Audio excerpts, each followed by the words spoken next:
नमस्कार. आजपासून सुरुवात करूया अनुलोम विलोमला.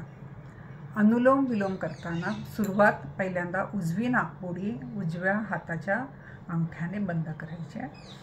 डाव्या नाकपुडीने श्वास भरायचा आहे. 2 ते 2.5 सेकंद तुम्हाला जितका होतोय दीर्घ तितका घ्या. 2 ते 2.5 सेकंद हे नॉर्मल सांगितलंय. जितका वेळ तुम्ही श्वास घ्याल, म्हणजे तुम्ही समजा ओम श्वास घेतला, ओम श्वास उजव्या नाकपुडीतून सोडला.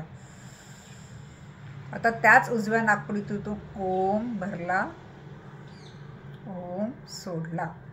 तर जितका वेळ, जितकी शक्ती तुम्ही श्वास भरताना लावणार आहात, तितकाच वेळ, तितकीच शक्ती आणि तितकंच गतीने तुम्हाला श्वास सोडायचा आहे. उजव्या बाजूने, दुसऱ्या बाजूने, आणि जिथून सोडलंय म्हणजे उजव्या बाजूने सोडलंय तिथूनच भरायचं आहे आणि डाव्या बाजूने सोडायचं. आणि स्वामीजी सांगतात हे आवर्तनं तुम्ही भरपूर करा.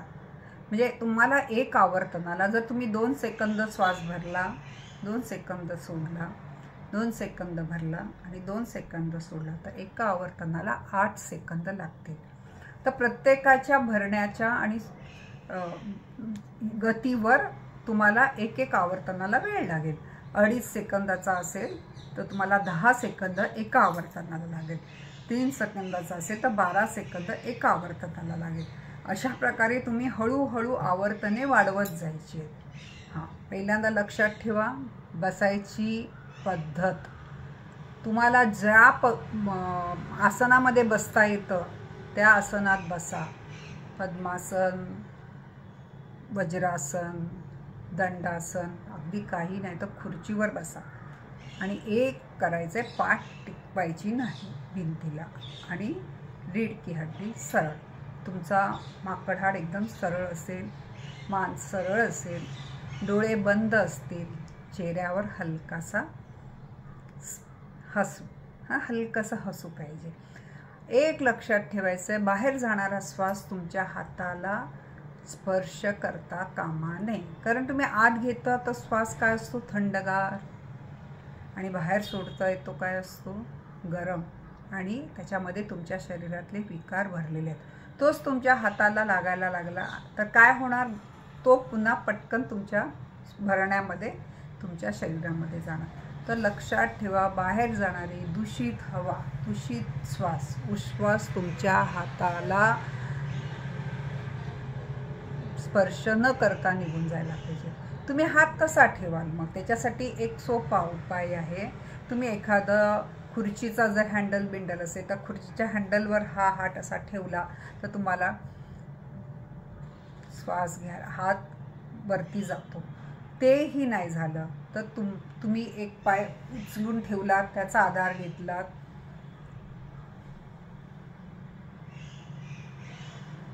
तरी तुम्हाला हात जास्त वेळ दुखणार नाही. जसजशी तुम्हाला सवय, सराव होत जाईल, तुम्हाला हात न वापरता तुम्ही शांत बसून डाव्या नाकपुडीने घेतलं, उजव्या नाकपुडीने सोडलं, उजव्या नाकपुडीने घेतलं, डाव्या नाकपुडीने सोडलं, इतकं सहज तुम्ही करू शकाल. पण त्यासाठी काय लागणार आहे, तुम्हाला सराव लागणार आहे. रोज पहिल्यांदा हात लावून सराव करा. आत येणाऱ्या श्वासाबरोबर तुमच्यामध्ये जे तुम्हाला हवं आहे, सुरुवातीला हवे म्हणा, माझ्यामध्ये आरोग्य येत आहे, माझ्यामध्ये शांती येत आहे, जे तुम्हाला हवं आहे ते तुमच्या श्वासाबरोबर तुमच्या शरीरात येत आहे. आणि येऊन काय करणार, ते पूर्ण शरीर प्रत्यंगात तुमच्या मिसळून जाणार रक्ताद्वारे. आणि बाहेर जाणाऱ्या श्वासाबरोबर, अशुद्ध श्वासाबरोबर जे तुम्हाला नको आहे, तुम्हाला कळतंय की मला राग जास्त आहे, तर माझा श्वास, राग, ह्या श्वासाद्वारे माझा राग कमी होत आहे. तुम्हाला कुठला आजार आहे, मी सोडणाऱ्या श्वासाबरोबर माझा आजार निघून जात आहे. भरणाऱ्या श्वासाबरोबर मला आरोग्य येत आहे, सोडणाऱ्या श्वासाबरोबर माझं अनारोग्य जात आहे. अशा पद्धतीने मनातल्या मनात आदेश देत जायचे आहे. हळूहळू त्या गोष्टीची सवय होईल. सुरुवातीला जेव्हा तुम्ही सुरुवात कराल त्यावेळेला तुम्हाला आदेश देता येणार नाही. त्यावेळेला फक्त व फक्त ओम ओमचा सहारा घ्या. एक ओम भरा, दुसऱ्या ओमने सोडा, परत तिसऱ्या ओमने भरा, चौथ्या ओमने सोडा.